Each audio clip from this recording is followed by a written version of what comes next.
السلام عليكم ورحمة الله وبركاته. بسم الله الرحمن الرحيم. الحمد لله والصلاة والسلام على رسول الله أما بعد. যাবতীয় প্রশংসা ও গুণগান আল্লাহ রাব্বুল আলামিনের জন্য পেশ করছি, যিনি আজকে আমাদেরকে এই প্রবাসের মাটিতে আল্লাহর দ্বীন শেখার উদ্দেশ্যে কিছুটা সময় ব্যয় করার জন্য জুবাইল দাওয়া এন্ড জ্ঞান সেন্টারের এই ক্লাস কক্ষে উপস্থিত হওয়ার তৌফিক দান করেছেন। এই জন্য আমরা রব্বুল আলামিনের শুকরিয়া আদায় করি, পড়ি আলহামদুলিল্লাহ। অতঃপর সালাত ও সালাম এবং অবারিত শান্তির ধারা বর্ষিত হোক প্রাণপ্রিয় নবী মুহাম্মদ রাসূলুল্লাহ সাল্লাল্লাহু আলাইহি ওয়াসাল্লামের প্রতি। আমরা পড়ি সাল্লাল্লাহু আলাইহি ওয়াসাল্লাম। মুহতারাম ও মুআজ্জাজ প্রাণপ্রিয় উপস্থিতি, সম্মানিত সাথী বন্ধুগণ, আজকে আমাদের তাওহীদ ক্লাসের আলোচ্য বিষয় হচ্ছে তিনটি মূলনীতি। যেই তিনটি মূলনীতি সম্পর্কে জ্ঞান অর্জন করা প্রত্যেক প্রাপ্তবয়স্ক সুস্থ মস্তিষ্ক সম্পন্ন মানুষের জন্য ফরজ।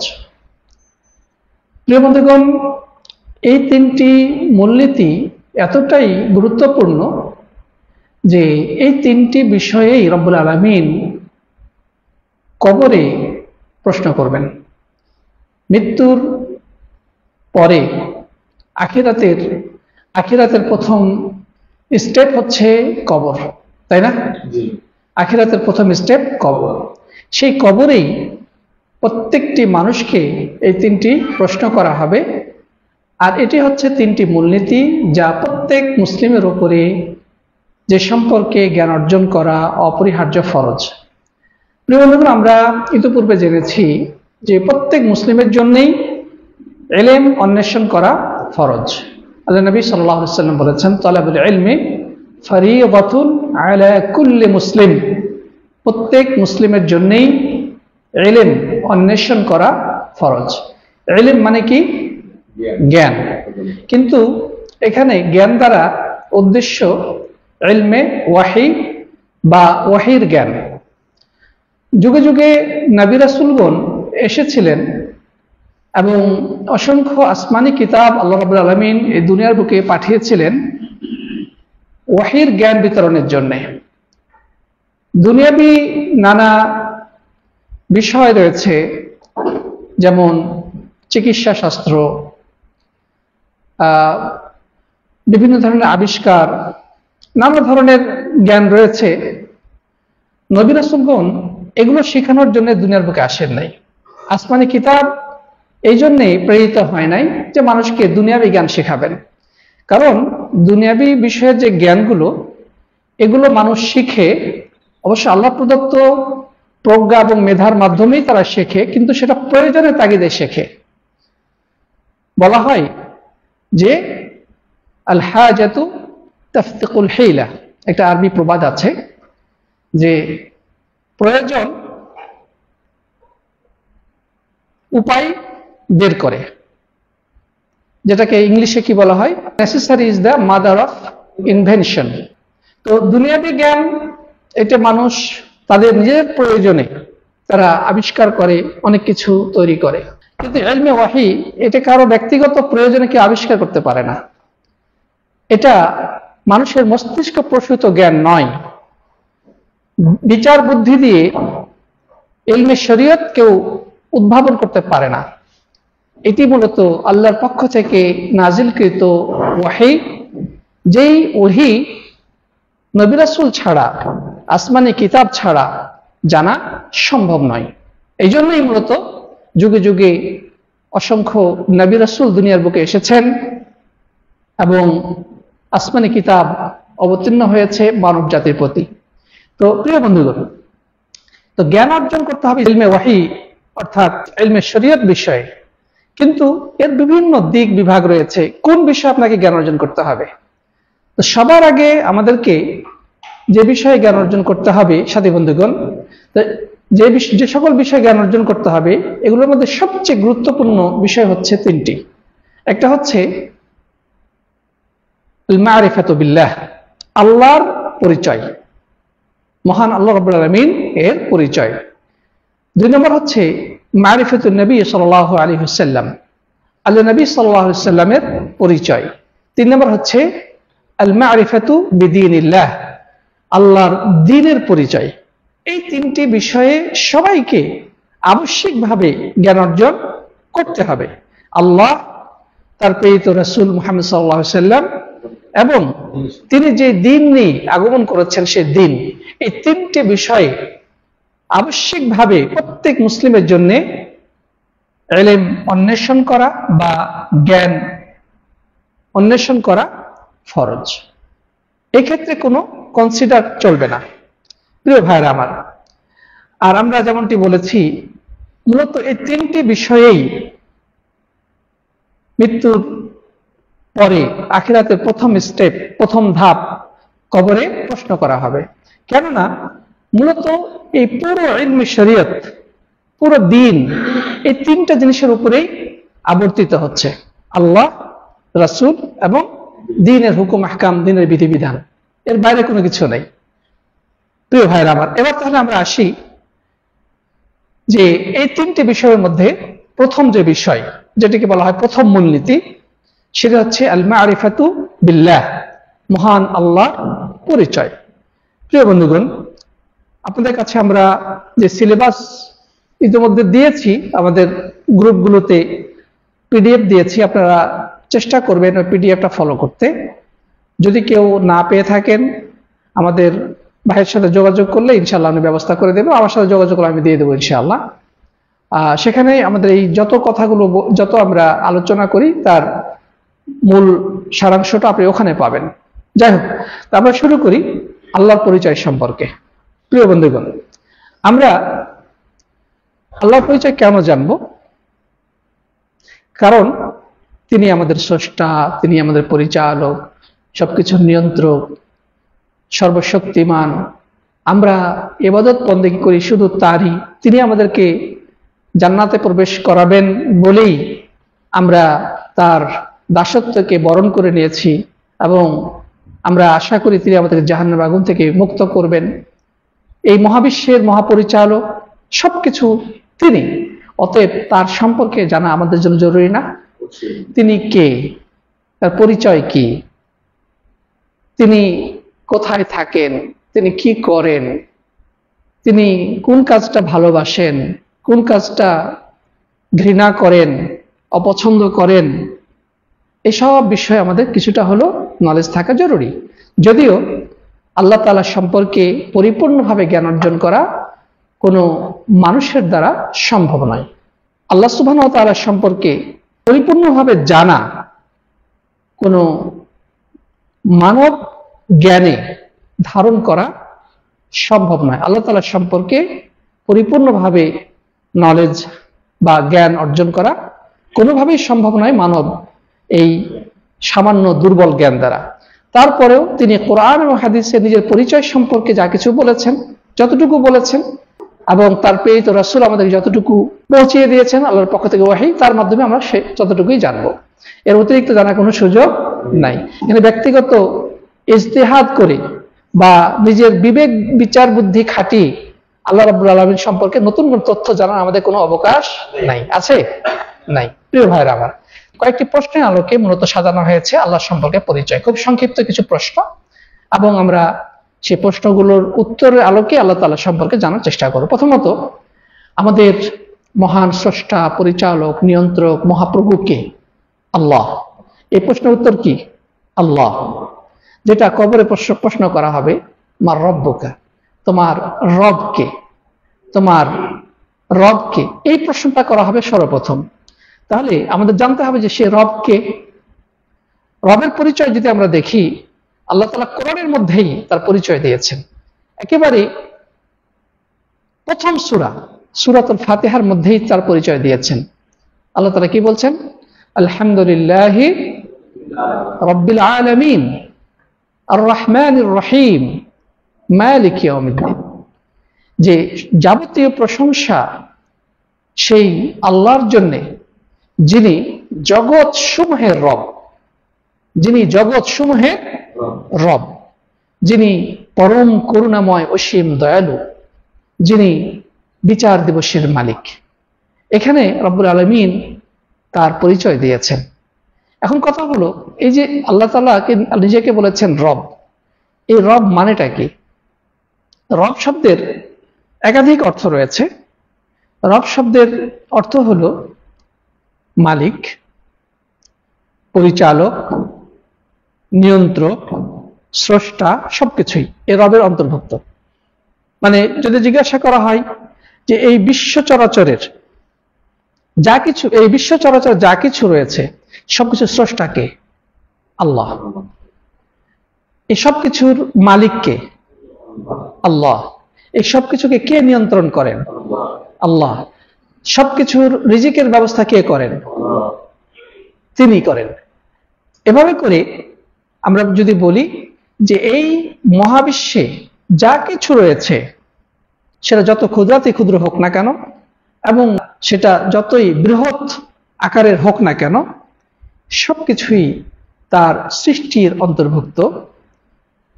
তো আল্লাহ তাআলা এখানে বলে দিয়েছেন রব্বিল আলামিন, জগৎ সমূহের প্রতিপালক। এই কথাটার মধ্যেই সবকিছু লুকিয়ে আছে। আমরা যদি জিজ্ঞাসা করি যে জগৎ কয়টা, রব্বুল আলামিন, এখানে আলামিন আলাম শব্দের বহুবচন।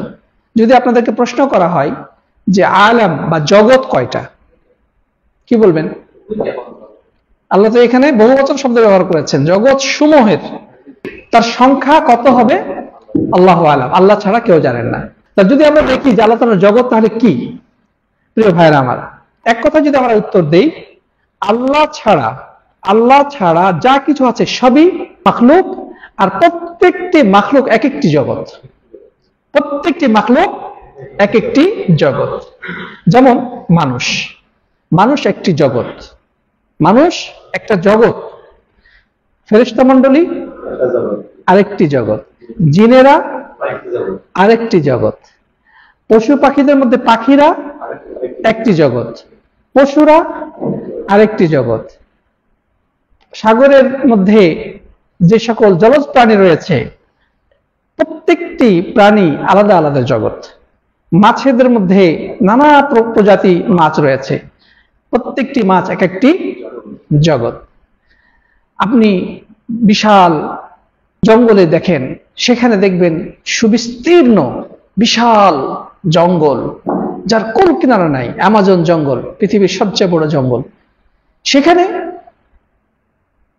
কত প্রকার যে গাছ আছে, কত প্রজাতির যে তৃণ লতা গাছগাছালি রয়েছে, প্রত্যেকটি গাছ এক এক প্রজাতির গাছ এক একটি জগৎ। সুবহানাল্লাহ।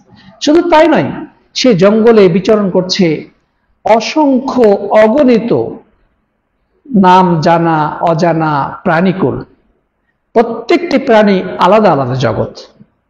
যদি বলি বাঘ একটি জগৎ, সিংহ আরেকটি জগৎ, হরিণ একটি জগৎ, এভাবে সরীসৃপের মধ্যে সাপ, বিচ্ছু, এভাবে করে প্রিয় বন্ধুগণ আমাদের পায়ের নিচে কত ধরনের, মাটির নিচে কত ধরনের পোকামাকড় রয়েছে, সবই এক একটি জগৎ। আমরা যদি অন্তরিক্ষের দিকে তাকাই, অর্থাৎ আমরা আকাশের দিকে দৃষ্টি নিক্ষেপ করি, রাতের আধারে আমরা দেখতে পাবো কতগুলো তারকা মিটিমিটি জ্বলছে এবং আলো ছড়াচ্ছে।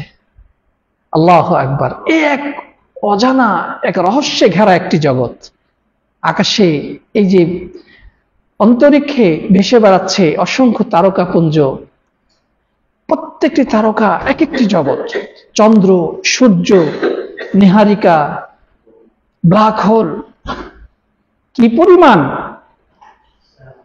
এই গ্রহ নক্ষত্র এই মহাকাশে ঘুরে বেড়াচ্ছে, সেগুলো বিজ্ঞান খুব সামান্য কিছু জেনেছে, যার পরিমাণ খুবই নগণ্য। বিজ্ঞান যতটুকু গবেষণা করে একটা ধারণা দাঁড় করাতে পেরেছে, এই মহাকাশের তুলনায় পৃথিবীটা একটা সরিষার দানা সমপরিমাণ। এই মহাকাশের তুলনায় এই পৃথিবীটা একটা সরিষার দানা বা তার থেকেও ছোট। এই পৃথিবী থেকে লক্ষ লক্ষ গুণ বড় সূর্য। এই সূর্যকে গিলে ফেলতে পারে এরকম অসংখ্য অগণিত গ্রহ রয়েছে। ভাইরা আমার, তো যাই হোক, এই প্রত্যেকটি মহাকাশে ঘুরে বেড়ানো এই তারকাপুঞ্জ, এই নীহারিকা, এই ব্ল্যাক হোল, সবকিছুই এক একটি আলাদা আলাদা জগৎ। এক কথায় আল্লাহ তাআলা বলে দিয়েছেন রব্বুল আলামিন, যিনি জগৎ সমূহের রব, মানে স্রষ্টা, পরিচালক, নিয়ন্ত্রক। ভাইরা আমার, এই রব থেকে আসছে তারবিয়াত। তারবিয়াত মানে প্রতিপালন করা। দেখেন, আমরা প্রতিপালন বলতে কি বুঝি? প্রতিপালন বলতে আমরা বুঝি একটা সন্তানকে যেভাবে আমরা প্রতিপালন করি, সন্তানটাকে খাদ্য, পানীয়, তার ওষুধ, চিকিৎসা, কাপড়, পোশাক যা কিছু লাগে তা আমরা দেওয়ার চেষ্টা করি, এটাকে আমরা বলি প্রতিপালন। আমাদের যে প্রতিপালন, আমরা গরু, ছাগল, হাঁস, মুরগি প্রতিপালন করি, আমাদের যে প্রতিপালন এটা খুবই সামান্য। কিন্তু রব্বুল আলামিনের যে প্রতিপালন সেটা অবর্ণনীয়, অতুলনীয়। যিনি তার সৃষ্টিকে একেবারে অস্তিত্বহীন থেকে অস্তিত্বে এনেছেন, যার কোনো অস্তিত্ব ছিল না, তারপরে সেটাকে তিনি প্রতিপালন করেছেন। মানব সন্তানের কথাই বলি, যে মাতৃগর্ভে কিভাবে সন্তানটা সৃষ্টি হলো, মাতৃগর্ভে সন্তানের সৃষ্টিটা কিভাবে হলো, এবং সেটাকে কিভাবে পলে পলে সেটাকে সময়ের ব্যবধানে স্তর বাই স্তর এটাকে বড় করেছেন। আল্লাহু আকবার। হ্যাঁ, সেই সন্তান কত দীর্ঘ সময় পরে, প্রায় 9-9.5 মাস পর দুনিয়ার বুকে আগমন করে। তারপরে তার জন্য কি ধরনের খাদ্যের ব্যবস্থা, মাতৃগর্ভে থাকা অবস্থায় সে কি খাবে আল্লাহ তাআলা ব্যবস্থা করেন নাই? মায়ের রগের সাথে ওই গর্ভস্থ সন্তানের নাভির সংযোজন করে দিয়েছেন। সুবহানাল্লাহ। সেখানে মায়ের রক্তগুলো তার শরীরে প্রবেশ করে। সুবহানাল্লাহ। এবং সেভাবে সে এই মায়ের রক্তে কি হয়, প্রতিপালিত হতে থাকে, আস্তে আস্তে বড় হতে থাকে। আল্লাহু আকবার। এরপরে ও দুনিয়াতে যখন আসলো, রব্বুল আলামিন তার জন্য খাবার সহকারে পাঠিয়ে দিয়েছেন। ঠিক না ঠিক? সে দুনিয়াতে আসলো, তার জন্য কি ভাত, রুটি আর পোলাও, বিরিয়ানি রেডি থাকে? তার জন্য রব্বুল আলামিন এমন খাবার ব্যবস্থা করেছেন যেটা তার শরীরের জন্য অত্যন্ত উপদেয়, পুষ্টিকর, যেটা সে খুব সহজে খেতে পারবে, যেটা সে পান করতে পারবে। এটাই তার শারীরিক পুষ্টি চাহিদা পূরণ করার জন্য এনাফ। যা না অতিরিক্ত ঠান্ডা, না অতিরিক্ত গরম, খুবই সুপেয় আল্লাহ রাব্বুল আলামিন খাবার পাঠিয়ে দিয়েছেন তার মায়ের স্তনে। সন্তান হওয়ার আগে, কোন নারীর সন্তান হওয়ার আগে তার কি স্তনে দুধ আসে? আসে না। কিন্তু যেই দিন থেকে ওই সন্তান দুনিয়ার বুকে এসেছে, এরপর থেকেই আল্লাহ রাব্বুল আলামিন তার ওই খাদ্য রেডি করে দিয়েছেন মায়ের বুকে। আমরা সবাই সেই দুগ্ধ পান করেই বড় হয়েছি। এরপরে দেখেন, একেবারে মৃত্যু অবধি আমাদের জন্য যখন যা কিছু দরকার তিনি সেটা ব্যবস্থা করে দিয়েছেন। সুবহানাল্লাহ ওয়া বিহামদিহি। এভাবে করে চিন্তা করতে যান, আপনি বিস্ময়ে হতবাক হয়ে যাবেন। সাগরের অতল তলে কত অথই জলরাশি, এর কোনো সীমা নাই, কতটুকু গেছে বিজ্ঞান ঠিক মতো এখনো মাপতে পারে নাই। সেই সাগরের অতল তলে একটা পাথর পড়ে আছে, সেই পাথরের মাঝখানে ভিতরে একটা পোকা নড়াচড়া করতেছে। ওই পোকাটার সৃষ্টি থেকে শুরু করে তার বেঁচে থাকার সমস্ত উপকরণ আল্লাহ রাব্বুল আলামিন দিয়েছেন। সুবহানাল্লাহ ওয়া বিহামদিহি। এভাবে করে যদি আমরা আল্লাহর জগৎ নিয়ে চিন্তা করতে যাই, আমরা বিস্ময়ে হতবাক হয়ে যাব। আমরা ফুলের বাগানের দিকে তাকিয়ে দেখি, একই জমিনে কত রং বেরঙের ফুল, এক একটা ফুলে এক এক ধরনের সৌন্দর্য, এক এক কালার দিয়ে রাব্বুল আলামিন সুশোভিত করে সাজিয়েছেন ফুলের বাগানকে। একই মাটি থেকে একই আলো এবং বাতাস এবং রস খেয়ে গাছগুলো বড় হয়েছে। কোনো গাছের ফল মিষ্টি, কোনোটা টক, কোনোটাতে কোনো স্বাদই নাই। এরকম অসংখ্য প্রজাতির ফল আমরা দেখতে পাই। ঠিক না বেঠিক? তো কে সেই মহান সত্তা যিনি এগুলোকে সৃষ্টি করেছেন, এগুলোকে এত রং দিয়ে, এত সুনিপুণ ভাবে, অত্যন্ত চমৎকার ভাবে সৃষ্টি করেছেন? রব্বুল আলামিন এই সমস্ত প্রশ্ন উত্তর একটা কথার মধ্যে দিয়ে দিয়েছেন, রব্বুল আলামিন, যিনি জগৎ সমূহের প্রতিপালক, যিনি জগৎ সমূহের স্রষ্টা, পরিচালক, নিয়ন্ত্রক। আমরা শুধু এই দুনিয়ার জীবনটা দেখলেই তো হবে না, মৃত্যুর পরবর্তী জীবন, এই সব কিছু কে করেন? আমাদের হাস্যর হবে, নশ্বর হবে, আমাদের হিসাব নিকাশ হবে, আবার জান্নাতে কি প্রস্তুত রেখেছেন, জাহান্নামে কি শাস্তি নির্ধারণ করে রেখেছেন, এই সব কিছুই কার নিয়ন্ত্রণে? রব্বুল আলামিনের নিয়ন্ত্রণে। ফেরেশতা মণ্ডলীর কথা বলতে গেলে তো আমরা আরো আশ্চর্য হয়ে যাব। ফেরেশতা মণ্ডলী কি পরিমাণ যে আল্লাহ তাআলা সৃষ্টি করেছেন। হাদিসে আসছে যে বাইতুল মামুর যেটা আসমানে রয়েছে, যে সেই বাইতুল মামুরে ফেরেশতারা নামাজ পড়ার জন্য প্রবেশ করে। তো একবারে 70,000 ফেরেশতা সেই বাইতুল মামুরে নামাজ পড়ে। নামাজ পড়ে তারা বের হয়ে যায়, আরেক দল প্রবেশ করে, তারা বের হয়ে যায়, আরেক দল প্রবেশ করে। এইভাবে সৃষ্টির সূচনা লগ্ন থেকে শুরু করে একেবারে কিয়ামত পর্যন্ত এভাবে প্রতিনিয়ত ফেরেশতা ঢুকছে বের হচ্ছে, ঢুকছে বের হচ্ছে। কিন্তু প্রথমবার যারা ঢুকেছিল দ্বিতীয়বার তারা সুযোগ পাবে না। আল্লাহু আকবার। এবং হাদিসে এটাও আসছে যে পৃথিবীতে এমন কোনো জায়গা নাই, বা সৃষ্টি জগতে এমন কোনো জায়গা নাই যেখানে কোনো না কোনো একজন ফেরেশতা, সেখানে কেউ রুকুতে আছেন, কেউ সিজদায় পড়ে আল্লাহর কাছে কান্নাকাটি করছেন। প্রত্যেকেই এক এক দায়িত্বশীল। তাদের শক্তি, তাদের ক্ষমতা, এটা আল্লাহ ছাড়া কেউ জানেন না। যখন তায়েফের কঠিন প্রান্তরে আল্লাহ নবী সাল্লাল্লাহু আলাইহি ওয়াসাল্লামকে পাথর মেরে রক্তাক্ত করে দেওয়া হলো, তিনি রক্তাক্ত অবস্থায় মক্কায় ফিরে আসছেন। তিনি কাররুস সাআলিব ওই জায়গায় বসে তিনি খুব ব্যথিত, ক্লান্ত, শ্রান্ত, আহত অবস্থায় তিনি খুব বসে আছেন। তখন আল্লাহর কাছে ফেরেশতা এসেছেন একজন, এবং সালাম দিয়ে বললেন যে, হে আল্লাহর নবী, আপনার কওম আপনার সাথে কি আচরণ করেছে সাত আসমান থেকে আল্লাহ সবকিছুই দেখেছেন। আপনি যদি চান তা আমি এই মক্কার বড় বড় দুটি পাহাড় এনে ওদের উপর চাপাই দিয়ে ওদেরকে শেষ করে দেব দুনিয়া থেকে। ওই ফেরেশতা পাহাড় নাকি উঠায় নিয়ে চলে আসবে, দিয়ে ওখানে ফেলাই দিবে। তখন নবী সাল্লাল্লাহু আলাইহি ওয়াসাল্লাম বললেন যে না, এমনটি করো না। হতে পারে যে এরা আমাকে চিনতে পারে নাই, এরা আমার দাওয়াতকে উপলব্ধি করতে পারে নাই, কিন্তু এদের পরবর্তী যে প্রজন্ম আসবে, এদের যে সন্তান সন্ততিরা আসবে, তারা হয়তো বা চিনতে পারবে। সুবহানাল্লাহ, তারা হয়তো আমার দাওয়াতকে কবুল করবে। তিনি দয়ার নবী, রব্বুল আলামিন তাকে রহিম বলেছেন, রাউফ বলেছেন। তো প্রিয় বন্ধুগণ, তো ফেরেশতা একটা পাহাড় টেনে উঠায় নিয়ে এসে ফেলাই দেবে। কত বড় শক্তি! জিবরাইল আমিন সামান্য তার পাখাতে একটা ঝাপটা দিছে, একদম মক্কার সাথে সেই মরুভূমির ভিতরে কি জমজম কূপ বের হয়ে গেছে। তো এই আরেক বিস্ময়কর জগৎ। যাই হোক প্রিয় বন্ধুগণ, তো এভাবে করে আমরা যদি আল্লাহর সৃষ্টি জগৎ নিয়ে চিন্তা করতে যাই, গবেষণা করতে যাই, এই কথা বলা ছাড়া কোনো উপায় নাই যে এই জগৎ সমূহের একমাত্র প্রতিপালক, নিয়ন্ত্রক, পরিচালক, সবকিছুর স্রষ্টা, সর্বশক্তিমান হে আল্লাহ, আপনি ছাড়া কেউ হতে পারে না। আলহামদুলিল্লাহি রাব্বিল আলামিন। এই জন্য প্রথম যে সমস্ত প্রশংসা কার? ওই রব্বুল আলামিনের জন্য, তিনি পরম করুণাময় অসীম দয়ালু। তাহলে সংক্ষেপে যদি আমরা বলি যে আমাদের রবকে আল্লাহ, যদি বলি যে দলিল কি? সূরা ফাতিহা প্রথম আয়াতই দলিল, আলহামদুলিল্লাহি রাব্বিল আলামিন।